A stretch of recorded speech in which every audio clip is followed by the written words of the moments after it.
Okay, oops, so this is 11-6-14, and we're looking at number 3 on yesterday's FIP quiz. So this is one of those airplane and wind problems that everybody so loves. So you're piloting an airplane, you set your course for 25 degrees east of south. So let's first do our little compass rose here. And you are going east of south, 25 degrees east of south, so it's going to be something like that. 25 east of south. And your velocity that you have set on your controls is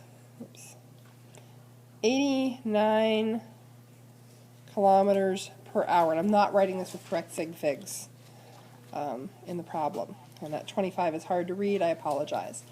Okay, now what you didn't account for is that the wind is blowing, and it is blowing. Here's our little compass rose for this point.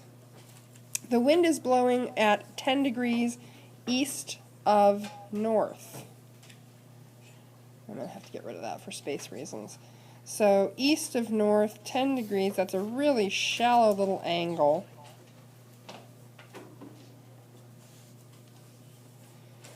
And it's blowing at 45 kilometers per hour. Okay, so we've got our first and our second vector.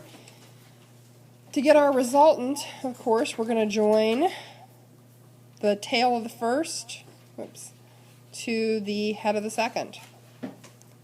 And so our resultant looks like that. And this is the same for all of the airplane kind of problems, any kind of headwind problem. The other place that this kind of thing comes up is boats on ocean, boats in current. And if you've ever canoed or kayaked, you've experienced this. You're paddling this way, but the wind is pushing you this way, and though you're looking across the lake at that thing, you end up over here. So it's the same exact kind of problem. Yeah, and that's something that people forget or get confused about a lot, is that you can do vector components of acceleration, of speed, of displacement. They all have vector components. So, all right. So that red line is going to be your resultant velocity. Now, to see the big triangle, let's first break up the smaller. Who can see the big triangle right now, where it goes? Okay, and so you are thinking that the resultant triangle looks an awful lot like that? Yeah? Okay, good. And so when you're solving for the angle for your heading, you can do this. You can do the other angle. It doesn't matter, but you know that is your resultant velocity. Okay, so let's break down the smaller triangles from this.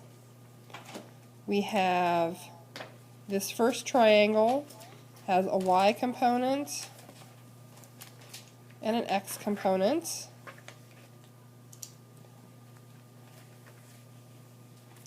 That would look something like this. So here is our velocity on the y1. Here is our velocity on the x1.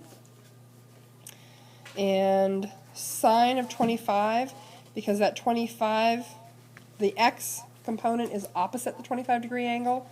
So we're going to use sine of 25 times 89 km per hour equals Vx1.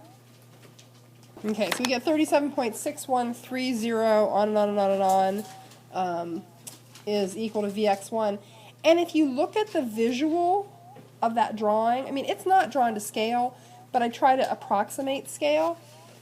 Would you say that the x component of the velocity for that vector is going to be smaller than the overall velocity? Yeah, visually you're cued into that. Okay, so cosine of 25 times 89 kilometers per hour will give us our Vy1. Okay, so 80.6613, etc., etc., etc., gives us our Vy1. And important to note that Vy1 is in that direction, Vx1 is in that direction. Okay, so we'll shrink that. Okay, so we're ready to look at our second triangle. And boy, this is a skinny, weird little one, little interior angle here. So there's our y, and there's our x. Does everybody see those for themselves?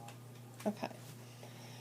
So, because our x is opposite our angle, sine of 10 degrees times, oops, I forgot to write the wind speed, 45 km per hour.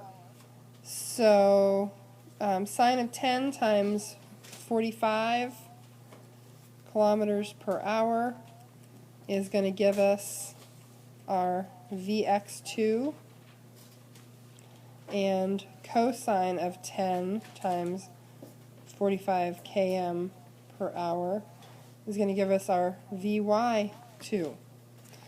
And let's plug it. And now we can shrink that down.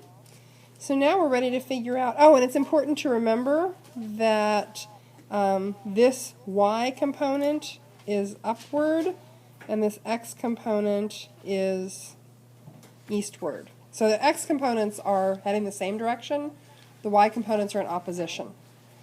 But you can see that your final y component, just looking at the picture visually, is going to be south.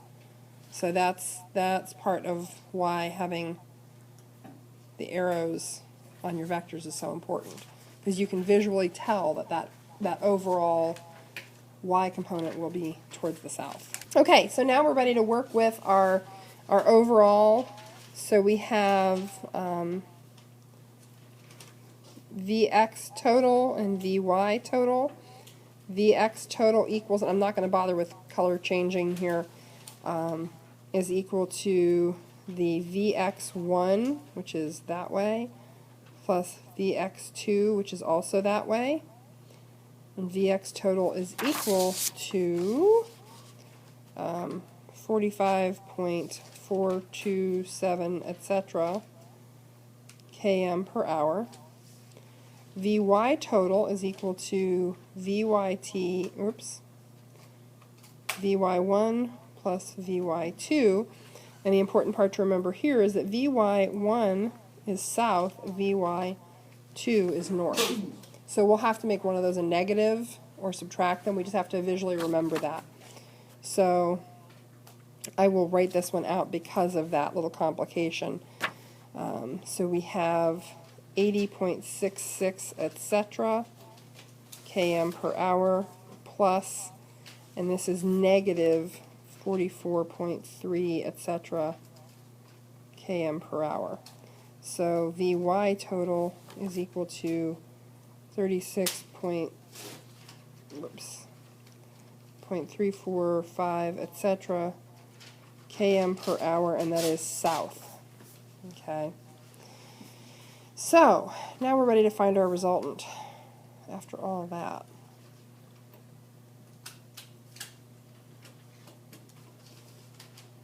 Okay.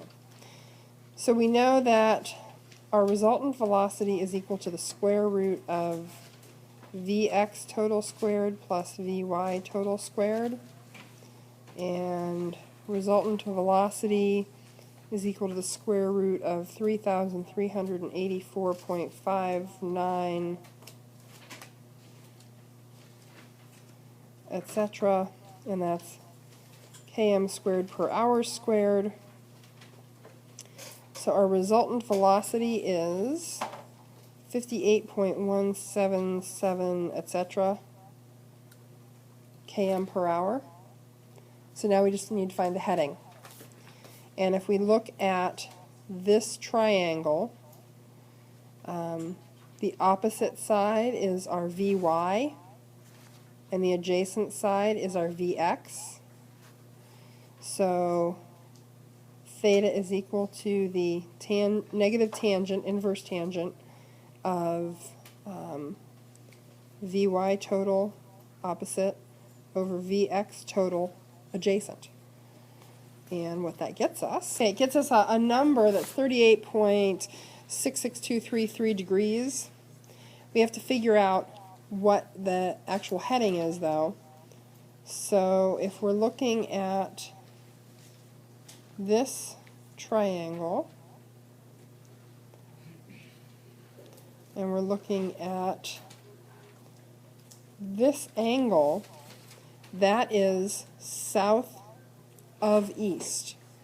So your final answer, now there's some, I screwed up and I put 10 degrees east of north with only one sig fig, so if you wanted to be really technical, the one sig fig answer is 60 kilometers per hour at 40 degrees south of east. And the sig figs on that were so ridiculous I didn't even beat you up if you had them wrong. Because 58 kilometers per hour at 39 south of east seems reasonable, though it's not that far off. They're close enough. It's not a high level of fudginess. Questions, comments, concerns? Was everybody able to follow all of that?